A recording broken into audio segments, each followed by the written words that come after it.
How's everybody doing? Good. All right, so we're going to continue this panel on loyalty. I figured Doug is such a great moderator, and it's going to be such a tough act to follow. This is my third time panel at a media post conference, first time moderator. I'm like, how can I differentiate myself? So we're going to start with a song. A one, a two, a one, two. Just kidding. All right, all right, all right. All right, that's it for my dad jokes for now. So anyway, hi everybody. I'm Jimmy Wojtila. I am the manager of digital marketing for Abercrombie and Kent. Abercrombie and Kent is the world's leading luxury tour operator. We operate in 7 continents around the world, and we've been spending the past 60 plus years curating expert journeys for our travelers all around the globe.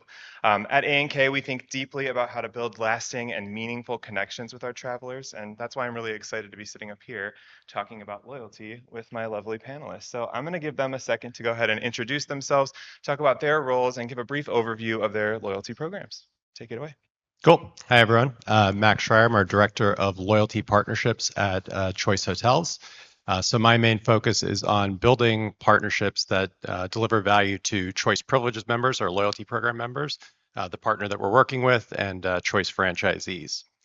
A little bit about Choice. We are one of the largest hospitality companies across the world. We have about 7,500 properties in 46 different countries. A lot of you may know us from our traditional presence in the mid-scale segment with brands like Comfort Inn and Quality Inn.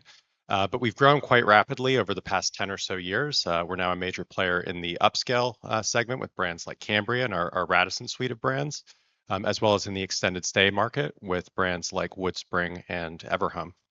I mentioned Choice Privileges. That's our award-winning loyalty program. We're about 70 million members. That's up 8-ish% year over year. So we're big and growing, and I'm excited to talk to you all about it today. Hi, everyone. My name is Caitlin Wildenstein. I'm the director of CRM and Loyalty for AKA Hotels and Hotel Residences.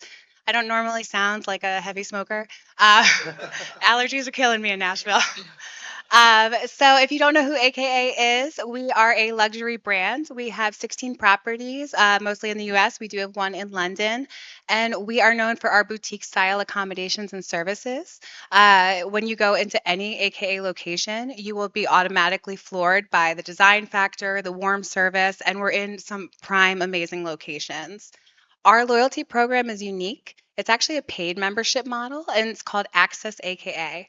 And so, for an annual fee, these members get an immediate, tangible, and intangible rewards. And it's really designed for that loyal guest that's looking to elevate their stay, to really be a true VIP. So, excited to talk about it. Great. So, loyalty has been a core strategy for travel brands, but today's travelers, as we've been learning, are more diverse than ever, and their expectations have shifted dramatically.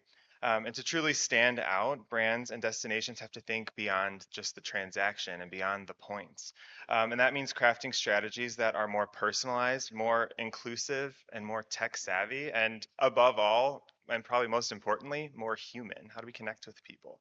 Um, so I think I'm going to kick this discussion off by just asking you guys, because these programs have existed for decades, what does loyalty mean today in 2025? And are traditional points-based models still effective?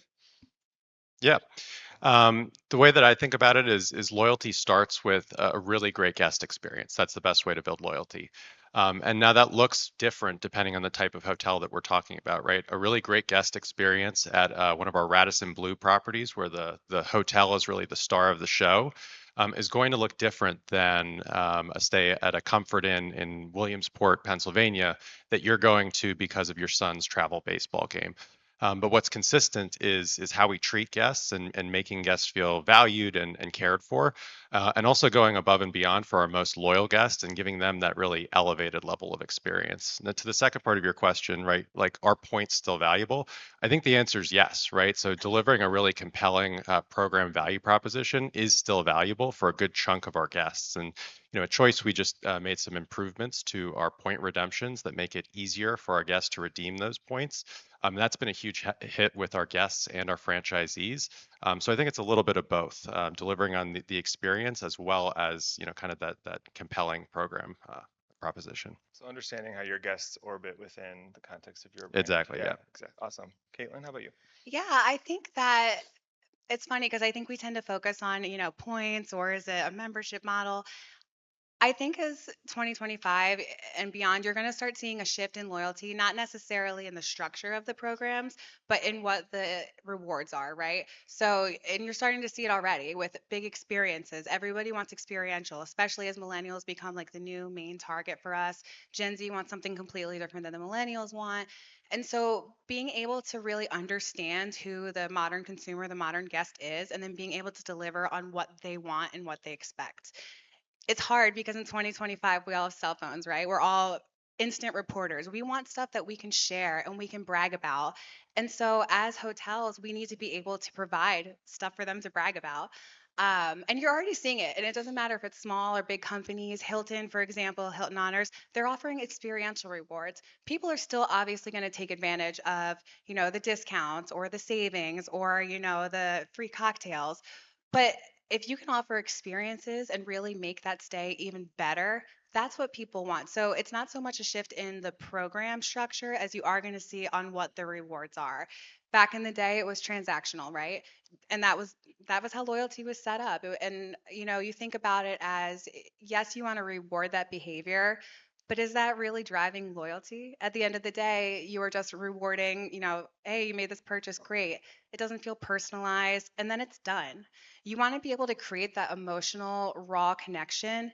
It's a two-way street. You want to be able to provide them a reason to be loyal.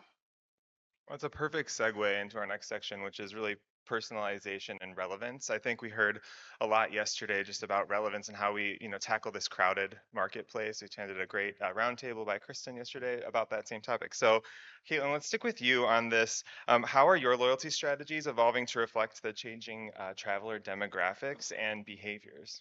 Elaborate on that a little bit more. So I'm not just saying this because I work for them, but I think AKA does an amazing job at this. Because of who we are as a brand and because we are a smaller boutique style hotel brand, we're able to be very adaptable and flexible. We care about our guests and we understand that our members, they are paying for this membership program. So they want that return on investment. We need to be able to provide them for what they're looking for. And that changes. It changes with seasonality, it changes with the time, it changes with the current climate and atmosphere. And so one example I'll give is recently with the California wildfires. A lot of people in California were obviously displaced from their homes. And so we have two locations in California, AKA West Hollywood and AKA Beverly Hills. And a lot of these people came and they were staying at our properties, and we saw the lobby was just filled with dogs. So people were grabbing anything they could on their way out and they were bringing their pets with them. And we saw that, yes, a lot of hotels offer, your dogs can stay here. We're going to give your dog, a dog bed. And that's the extent of it. So at AKA, we said, well, wait, hold on. They should be VIPs. They're a member of your family. So we just last month launched the first world's private membership club for dogs, AKA Canine Club, which is just a complimentary service for our Access AKA members because your whole family should be treated like VIPs. Travel's stressful, whether you've got a tail or two legs. And so we did things that are simple from like an operational standpoint. Your dog gets its own welcome, little note when it comes in. It gets a travel toy because it's again stressful, it's going to provide comfort for that dog. We saw that there was a need that our members, really needed and expected, and we just create that level of guest service. Another thing that we do is we listen to our members and we take that feedback seriously. We're a newer program. We just launched in 2023. So after the first year, we did surveys and feedback, and we heard the good, the bad, and the ugly. And we took that to heart. We heard members say, AKA specializes in long term stays. So we got people staying at our hotels for, a month to a year at a time. And so, yes, all of our properties have fitness centers, but they might want something besides, just going to the hotel gym every day. So this year we created strategic partnerships and we partnered with local gyms and local wellness spas to create an even more elevated experience. And we made sure to work with these partners to figure out what can they offer, but how can they take that to the next level only for Access AKA members? So our Access AKA members are getting that VIP level service, whether it's at AKA or these local partnerships. So by really understanding, again, what the climate is, what people are looking for and what they need, and then keeping guest service like the focus and being able to provide it for them. Very cool. And I think that might be the first dog-focused loyalty program. Yeah. And there's somebody here, I think, who has their dog with them. So I think I you got a new Come to customer. AKA. Yeah, Yeah, there he Milton's is gonna over give there. you a toy. Yeah, exactly. Got to sign up. So Max, speaking about this personalization topic, let's shift to like the data side of personalization. And what role does data play in creating that more personalized experience for your loyalty program? Yeah, so we use data in a variety of ways across choice privileges. I can speak about how it impacts kind of my world and partnerships most specifically. So when we were going out and looking for a new experiential partner to deliver for our members, we conducted an analysis that basically sought to answer the question of like, what do our members care about? How do they spend their time? How do they spend their money, even outside of travel? And what we found is that our members are huge sports fans. And then when we double clicked a little bit into that, we found that they were huge college sports fans in particular. And so that led us to develop a partnership with Learfield, where our members can use their points to purchase tickets and sort of experiences at college sports events, right? So one of our members last year was lucky enough to win a bid to go to the Alabama-Georgia football game, right? So like premier college sporting event. And so this is great because, you know, when we develop these experiential partnerships, we know that we're targeting, you know, something that's super valuable to our members and will really resonate with them. Yeah, that's awesome. And I think kind of like jumping off of that, like is loyalty managed as part of a broader marketing strategy for you guys, or is it a standalone function? It kind of sounds like it's integrated into more of the marketing strategy than just Yeah, exactly. a When we think silo. about, you know, the best way to do this, we think that the best way to do right by our guests and our franchisees is to integrate our loyalty strategy into our marketing strategy. It's all one and the same. Wow, very cool. Yeah. So the last time I sat up here on the Media Post stage, I was with Barbie, and we were talking about AI and ChatGPT. This was years ago when it was kind of first on the scene, and how brands are starting to adopt AI into their marketing plans. So I wanted to talk about AI and just the missing piece of the human touch. I think I've heard a little bit of that this week, just the authenticity that people are worried about losing when using artificial intelligence. So Caitlin, how are you striking a balance between automation and that human touch in your loyalty experiences? That's such a great question because it's so relevant, right? I think with AKA, it's not necessarily about finding the balance between AI and human connection as much as it is making sure that we're keeping that human connection first. We understand that travel is stressful. I just flew to California last month for a conference. It's a 5, 6 hour flight for me. You have to take a shuttle from the airport to get to the Uber lot. It's, 12 o'clock at night. I'm waiting for an Uber. I'm tired. You go into your hotel room and then there's a welcome note with like a little gift that's just for you. That means so much more than we think, as marketers and people that work in the industry. We tend to lose sight of that sitting behind our desks. And I think when you start to put yourself in the guest's shoes, you realize how much emotional connection really plays when it comes to loyalty. Again, that's what's driving loyalty. um, AI is not going anywhere. I think that AI is a great tool to help support that human connection. And so at AKA, we use AI and automation and personalization, but we use it to help our human connection. And this works for us because of who we are as a brand, because of how our program is set up. I don't know that it would work for these major hotel brands that have, millions and millions of members, but because of us and who we are, we're able to manage it. We have a team that's dedicated to our Access AKA members. So if somebody's emailing us, they're getting a human connection on the other end. We've got an actual human person notating their preferences, able to work with them. I mean, how many times have we all been on a website and tried to get an answer from a chatbot? It's so frustrating. You're yelling at a phone like human, human, like it's we've all been there. And so I also think too with AI you have to be very careful because there's a fine line between personalized and big brother and creepy. And I'm going to share this example. I was at a conference and this woman was saying that she opened up a bank account. And so she gave all of her information, her birthday, address, all of that. Well, on her birthday, she got an automated trigger email from the bank wishing her happy birthday. And she thought that was creepy. And I think that's great because at the end of the day, it's not up to brands to decide what somebody thinks is creepy. Now, me, I would have just deleted it or, it wouldn't have driven anything for me. And so I think we really need to listen to what people are asking for, what their preferences are, And I'm not sure that machines are there yet. I think that humans are really the way to go. And again, we're a hotel, right? We're hospitality focused. So there's just there's a lot when it comes to emotional connection. You want to be able to provide a loyalty program that drives trust, that drives relevancy, and you're not going to get that with AI. It will help support it, but you just don't want to lose focus that it is that human connection that is driving loyalty. Yeah, and I think with the human connection, it's really important to not try to be all things to all people. It's like what I'm hearing from both of you and from the other brands that have spoken. It's really just like figuring out who that core is and then really leaning into that and those behaviors that they have. So, let's kind of segue into that and differentiation and brand identity. So, Max, let's start with you.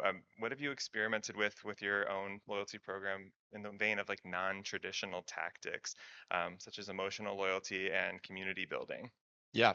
So we talked about our example with Learfield and the great partnership that we had there. And after the success we saw there, we said, hey, how can we kind of replicate this? How can we like lean into that sports focus that we're developing? So we went back to the data and saw that our CP members are huge NASCAR fans. They're something like 40 or 50% more likely to be a NASCAR fan than the average person. And so that led us to our fantastic partnership with Trackhouse Racing. And so through that, our CP members can use their points to book tickets to NASCAR races and sit in the grandstands, or they can book these super immersive experiences where they're right there with the Trackhouse pit crew on race day, right? And so the way that the Trackhouse explains this to us is they say, hey, if your members are not feeling like they're in the way of our pit crew on race day, we're doing it wrong, right? Like you're really like in the game. And so that does a couple things for us. One, it keeps folks kind of engaged in between stays, right? So they're checking on the auction platform. They're saying like, okay, what are all the cool things that I can be using my points for here? But two, it allows us to participate in these true like once in a lifetime experiences and these true memories that should last a lifetime. And that's something that allows us to kind of build brand love with these customers. Yeah, I mean, for the true fans, they're gonna come back from that and like want it again and again. It's Yeah, I mean, and give a it's dog a intense. bone. Exactly. Okay. So, Caitlin, let's transition over to you. So, how are you building the emotional connections with your travelers, excuse me, beyond the points and the rewards? So one thing I think that we're doing that's very genius and unique, we are actually using Access AKA and creating an elevated VIP experience even outside of reservations. So every quarter we send a physical gift to our members and it's always AKA branded. And what we're doing that way is we're bringing AKA to their home. So they might not have a reservation on the books, but they're looking at that beautiful AKA candle. Or one of the last ones we did was an AKA sleep mask, and they're very chic, it's satin, it's gorgeous, and it says AKA on it. Essentially, that's the last thing someone's seeing at night and the first thing they're seeing in the morning. So we're really keeping AKA top of mind. They're feeling appreciated and they're feeling recognized even without being at one of our properties or even without a stay on the books. We also, again, we understand that travel is stressful, and we also understand that we need to empower our teams and the staff working at the properties to really treat our Access AKA members like VIPs. And so, one way we are doing that is we're actually incentivizing our front desk teams to sign people up. So, they get a monetary bonus if they do sign up new members. And then this helps drive that too, because they want to learn about the program. They want members to come and be a part of Access AKA. And then they're, showing examples of what this guest service could look like. So really empowering it from all levels of your properties, making sure that you're, staying engaged with them and making sure that you're recognizing members even beyond, just that transactional or just that hotel stay. Another thing that we do is we give our members access to the private amenity spaces, even if they don't have a stay. So if you live in New York, we've got a property that's got an indoor pool. If you want to go to the pool for the day, we invite you to come and we invite you to bring a friend with you, because that's giving us a chance to not only reward you, but recognize you and then say, thank you for your membership. And hey, we're hoping your friend likes the pool and maybe wants to join a membership as well. So, really just providing experiences that are outside of the box. Yeah. Yeah, and I think what I'm hearing from you guys is really like what's happening outside of just joining the program. It's beyond the emails, beyond the SMS. It's more of like what's happening when you're there and you're creating that advocacy loop that we all talk about. You know, the funnel is that it's the loop now. And I think that's really what's happening with these immersive experiences with both these brands. And I really appreciate you guys sharing that. I mean, one of the experiences I had on a journey I was on with my organization last year, I went to the Mandarin Oriental in Prague, and it was my first day at a Mandarin Oriental, and they toured me around the property. They took my bag up to the room. They gave me a tour of my room. They asked me like, "Is there anything you like in your room in the morning?" And it's like, I really love the blue Nespresso pods. Every morning there would be like a bag of blue Nespresso pods refilled outside my room. It's just those like little touches where you're like, "Well, I feel seen." And like I barely talked to this person. And they picked up on these little nuances that like made me feel seen as a traveler. And I think you guys are really nailing it in your respective lanes with Yeah, and that. you'll always go back there now, right? Yeah, and now I'm like jonesing to go again. So yeah, for sure. So we've got a few minutes left, and I think we can kind of segue now into like what's the future of loyalty. So if you guys can predict a trend or a shift that you think is going to define that next era of loyalty, what would that be, and why, and like, what does that look like? Yeah, I think you touched on it, but it's merging that logical and emotional side of the appeal to customers, right? And so, yes, it's providing kind of like a program that delivers value from points or whatever it is in that sort of logical side, but really leaning into that more experiential side to build that feedback loop. I think you captured it beautifully there. Thank you. I think that back in the day when loyalty really launched, it was all about acquisition. You wanted as many members as possible. You didn't necessarily care about keeping them. Again, it was very transactional focused. And I think that now we're starting to realize, like, okay, maybe it's not about how many members. Obviously, you want as many people in your program as possible, but how are you keeping them engaged? How are you retaining your members? At the end of the day, it's that customer lifetime value that you should be measuring, not just how many members you have that year. I also think listening to people, I think, again, doing surveys and really hearing people. Sometimes you do the research, sometimes the research finds you. You don't want the research to find you. So, really staying on top of it and understanding what people are looking for and what they expect. I also think by really knowing who you are as a brand and what you can offer, and then looking outside, and whether that's your strategic partnerships and whether that's activations, whatever it may be, really going above and beyond to differentiate yourself in this world and industry. Yeah, very cool. So I think I want to end this conversation with praising our peers. I think the beauty of a media post conference is getting to connect with everybody in our industry and share our ideas. And I just want to ask you guys, I mean, I shared my story about the Mandarin Oriental. Like, what is a brand you think is just crushing in the loyalty space and somebody that you're engaging with in the travel industry or beyond? Yeah, I'll take a look outside the travel industry. I think Nike's doing some really cool things with their loyalty program. So it's not sort of a points-based or discounting based program, but really more leaning into the community building aspects, right? So like members get like early access to drops of new gear that's dropping, early access to new workouts. If there are any runners out there, there's like cool Nike Run Club stuff. So it's really more focused on that community building, and that's something that we're taking a look at. I think one I want to call out, there's a program, if you guys haven't heard of it, it's called Disloyalty. It's very unique. It's new. It's a hotel paid membership model, and it's individual, like boutique style hotels. And for an annual fee, you get access to, like, when these hotels open, you get to be one of the first people to stay there. You get, 20% off when you're dining at their food and beverage venues. I think that's an interesting one to watch because it's disloyalty. It's a way to drive loyalty, but also market it in an interesting way. So I've got my eye on that. And then because I live in Orlando, I think theme parks actually do a great job. It's kind of a sneaky loyalty when you do an annual pass. You don't think of an annual pass as loyalty, but it is, right? And that's 100% experiences. I've got two kids at home. I live right behind Disney, and so I'm not a big Disney person, but my kids sure are. And when I, drive them to the parks, it's all experiences. It's them creating memories and meeting Mickey Mouse and, going to Universal and doing all the things. And so I think theme parks are actually kind of killing it too in the loyalty space. And I have to agree. And for those of you who don't know, Caitlin and I actually started our careers together at Disney in 2012. So Yeah. we've known each other a long time, and this is a very fortuitous moment to be sharing the stage together now on a And I'm just conference. so happy to be the third wheel today. Well, that And he's a great third wheel. He's Love him. We're gonna keeping adopt this him. tricycle going. Yeah. Yeah. So that concludes my planned questions, and I would love to turn it over to you guys and see what you have for our lovely panelists or myself. I guess. For starters, Jimmy, I just want to call out you. Back Where here, are you? bud. I can't see. He's in the under back. the You're list. so Oh, there you are. I'm like, No, I just want to make sure you're aware. You teased and denied us a song at the start, so you will owe us a song later tonight. He listen. can actually sing. Like, you're a good singer. I Like, believe it, Disney. Find me after happy hour, people, at the honky tonk. John and I are doing a duet. So, yeah, there you go.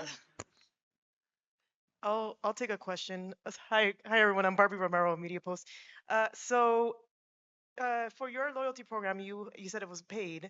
Do you find that members are more likely to engage because it is paid, or I mean, like it's a very interesting model. It's like I don't know if it's always been a paid loyalty program.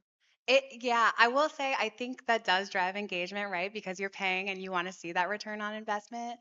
And so yes, I do think that that drives engagement. They want to make sure that they are utilizing their savings. They get 5 to 10% savings, and I know again, just as normal consumers, you're thinking, what's 5 to 10%? Like, what is that? But it's you got to think that these people are staying at AKA and usually for longer lengths of stay. So I think we did the math, and if you stay 2 weeks or longer, that 5 to 10% adds up, and you essentially pay for your own membership. But it's also it's a cool flex. It's a cool flex to be saying like, hey, buddy, I've got these locations we can go to, and we don't need a reservation, and we're able to use their conference room, we're able to use their gym, and it essentially is a private membership club. We market it as an exclusive lifestyle membership club. Membership clubs in New York City run thousands of dollars. And so when you look at AKA, you're a part of this membership club and it's under $1,000. And so our members, they know what it is and they know what they're paying for and they want to experience it. That's the whole reason they paid. So yeah. That rooftop pool sounds nice. I live in New York, so Oh, see, you should join, girl. We got 4. That exclusivity really does capture Yeah. people. I know at Abercrombie and Kent, we don't actually have a program you can sign up for. It's an earned loyalty program. So there's several tiers and it's based on your lifetime value with us. So how many trips you've taken, how much money you've spent. You get inducted essentially into our Marco Polo Club and then level up into our Chairman's Club after a certain amount of time with us. And that comes with the same type of perks, the 5-10% off certain journeys and different little ancillary things on each of your programs, but it really makes people feel exclusive. I took a trip, the trip I was talking about in Prague, and one of the women on the trip was a Marco Polo member, and she loved to tell everybody the whole trip, I am a Marco Polo Club member, and everyone's like, what's that? And it was like the exclusivity factor really captures people. So Cool. All right. Well, thanks thank you everybody. all. Thanks Really all. appreciate it.